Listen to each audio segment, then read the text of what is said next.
Tonight, you are alive in Europe in the year 1347.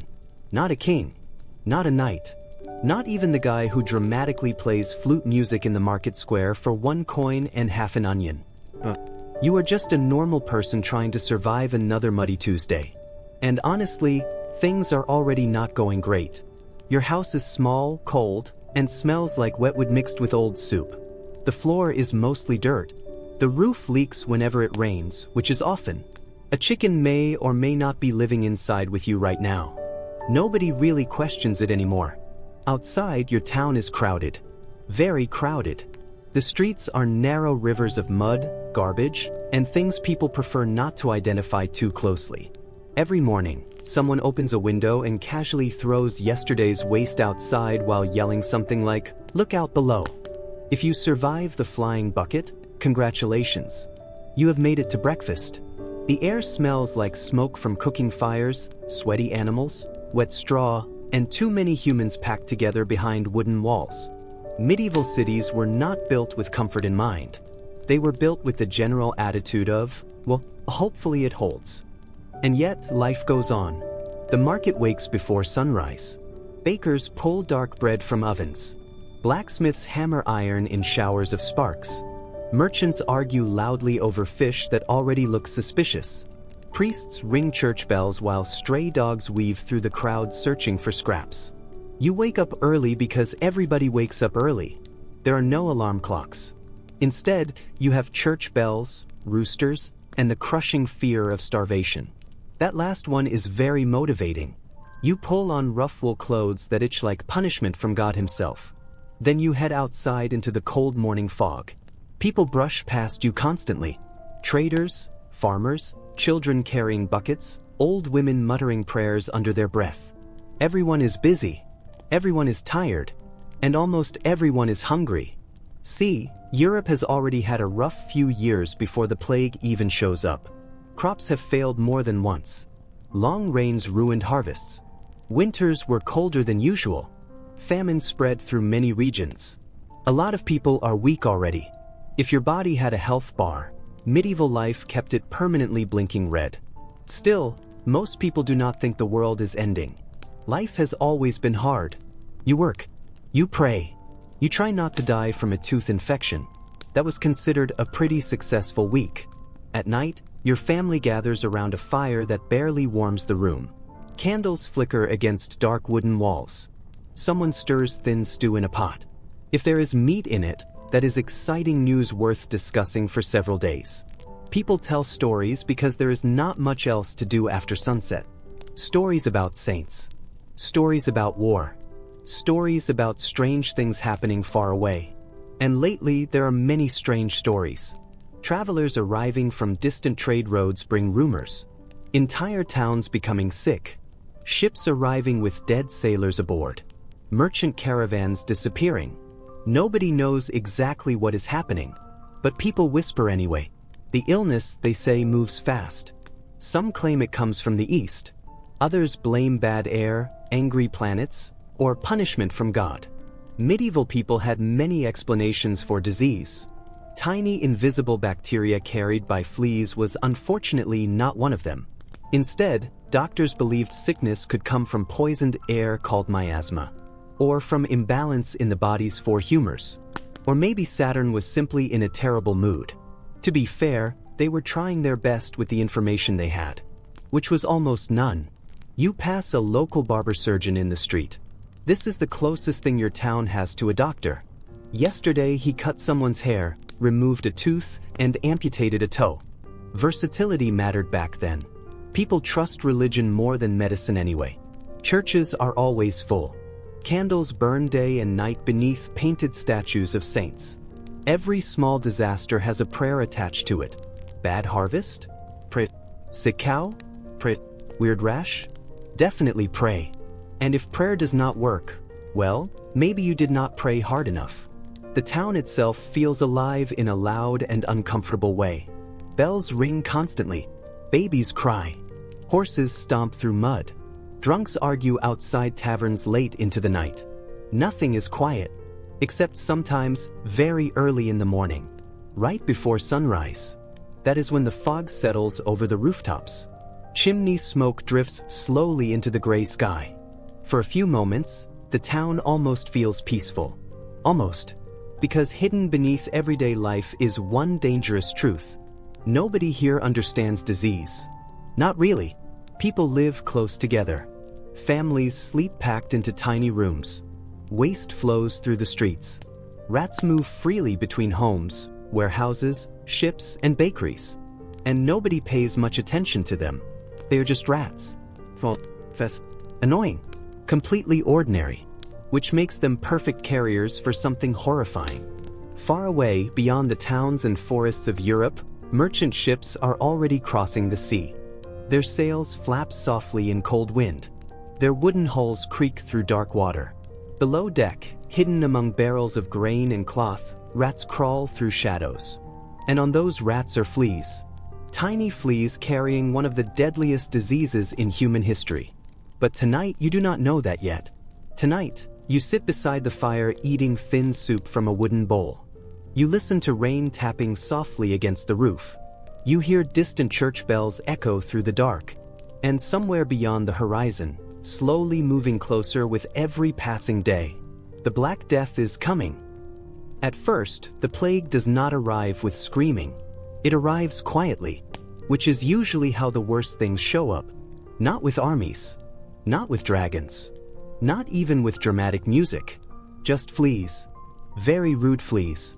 Far to the east, beyond the forests and mountains most Europeans will never see, trade caravans move slowly across dusty roads. Camels groan beneath heavy packs. Merchants sleep beside campfires under cold stars. Silk, spices, gold, and strange stories travel together across Asia. The world in the 1300s is more connected than people realize. You may never leave your muddy little town, but your town is connected to ports. Those ports connect to traders. Traders connect to caravans. Caravans connect to entire continents. And diseases absolutely love good transportation. The great trade routes, especially the Silk Road, carry everything people want. Unfortunately, they also carry things nobody wants. Somewhere along these massive trading networks, the plague begins spreading among rodents. Rats infect fleas. Fleas infect more rats. Then the rats sneak aboard grain carts, ships, warehouses, and merchant caravans. Nobody notices. Because rats are everywhere already. A medieval city without rats would honestly confuse people. Now imagine a busy trading ship crossing the Black Sea. The deck smells like salt, fish, wet rope, and exhausted sailors who have not properly bathed in months. Which, to be fair, describes most sailors in history. Barrels of grain are stacked below deck beside cloth, wine, and spices worth fortunes. Rats scurry between them in total confidence, like they own the ship. In a way, they do. At first, the crew only notices small problems. One sailor feels sick. Then another develops a fever. Someone starts coughing during the night.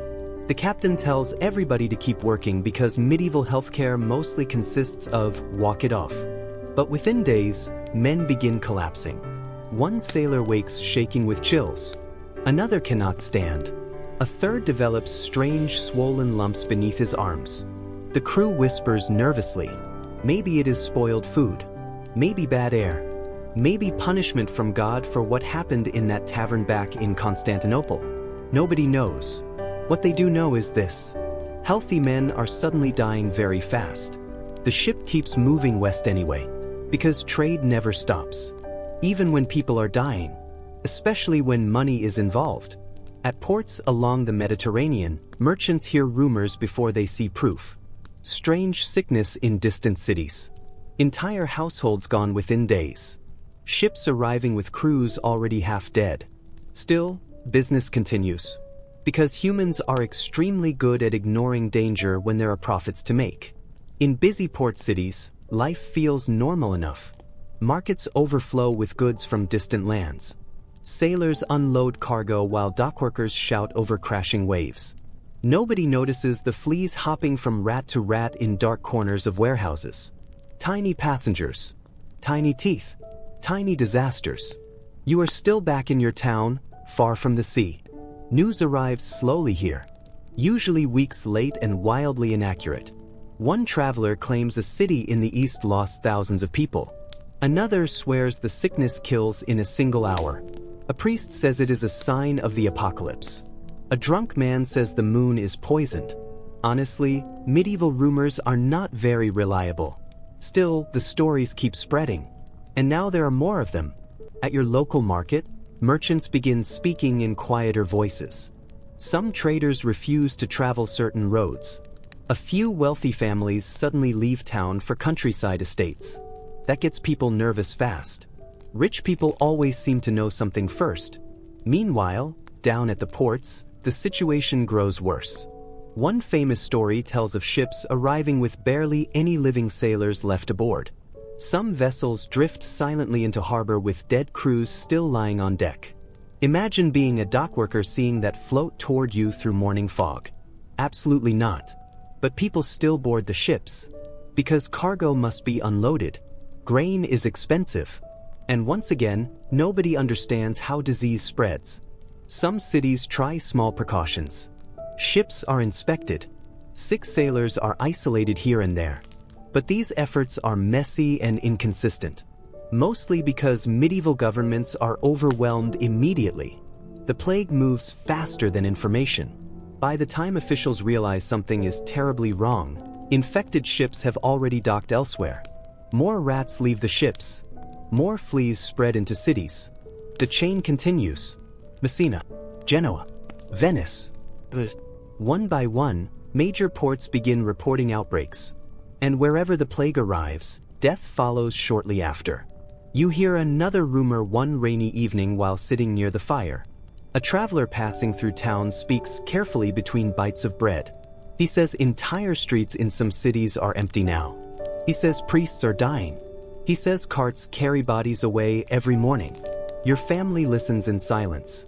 Nobody jokes this time. Even the children look nervous. Outside, rain taps softly against wooden shutters. The fire crackles. And somewhere in the walls, you hear scratching. Probably rats. You try not to think about it. The traveler continues talking late into the night. He describes frightened ports where ships are turned away. He describes sailors too weak to stand. He describes people abandoning sick relatives out of fear. That part unsettles you most. Not the disease itself. The fear. Because fear changes people quickly. You go to sleep uneasy. The room is cold. Wind slips through cracks in the walls. Someone nearby coughs during the night, and for a moment your stomach tightens. But then silence returns. Morning comes. Life continues. The baker still opens his shop. The blacksmith still hammers iron. Children still run through muddy streets chasing dogs. The town feels normal. Mostly. Yet beneath that normal life, something invisible is moving closer every single day. Along roads. Across ships. Inside grain sacks. Inside fleas. A sickness carried westward by trade itself. And somewhere far away tonight, another ship enters another harbor under gray morning skies. Its crew weak. Its rats restless. Its passengers unseen.